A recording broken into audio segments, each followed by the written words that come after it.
World's largest iceberg breaks off from Antarctica, says the European Space Agency, and a close replica of 1912 Titanic is supposedly sailing in 2022. Beware Titanic 2.0. So, Antarctica is melting. Is it inevitable?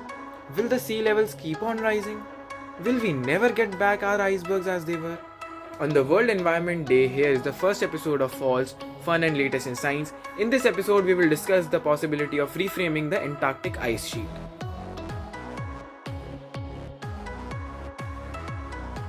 With the big ice sheet on Antarctica like we have today, winds usually blow from the continent out to the sea, thus avoiding any kind of precipitation.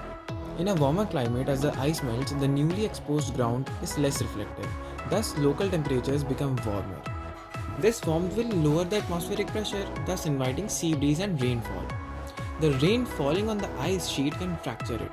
Eventually, extra fresh water will move into the oceans, consequently initiating a cycle of melt, warmth, low pressure, sea breeze, rainfall, and again melting.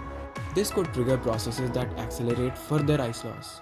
Fresh water is less dense than salt water and it can sit on the sea surface rather than sinking and circulating as salt water does.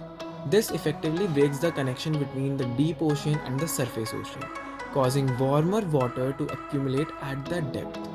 Increasing ocean temperatures affect marine species and ecosystems, causing coral bleaching and the loss of breeding grounds for marine life. However, the research conducted by Professor Caroline, Dr. Bradshaw, and Dr. Langebroek deduces that the Antarctic ice sheet was even more unstable in the past, and at times possibly came close to collapse when atmospheric carbon dioxide and global temperatures reached levels similar to those expected by the end of this century. Around 15 million years ago, similar conditions existed in the Miocene epoch. The findings of the new study suggest that the Antarctic ice sheet retreated significantly during the Middle Miocene, then stabilized when the warm period ended. This stabilization was induced by the land breeze from the ice sheet. As a result, rainfall would have reduced to the lowest levels. Professor Caroline concluded that during the Miocene epoch, Antarctic ice sheet was capable of major advance and retreat across the continent.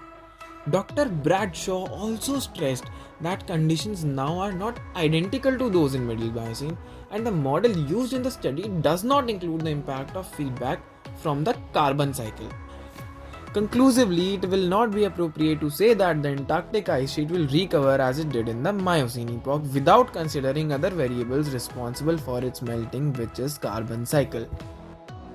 Thank you for your time. Please press like button if you found it interesting and dislike if you didn't, and don't forget to subscribe and press the bell button for more videos of this kind. Thank you.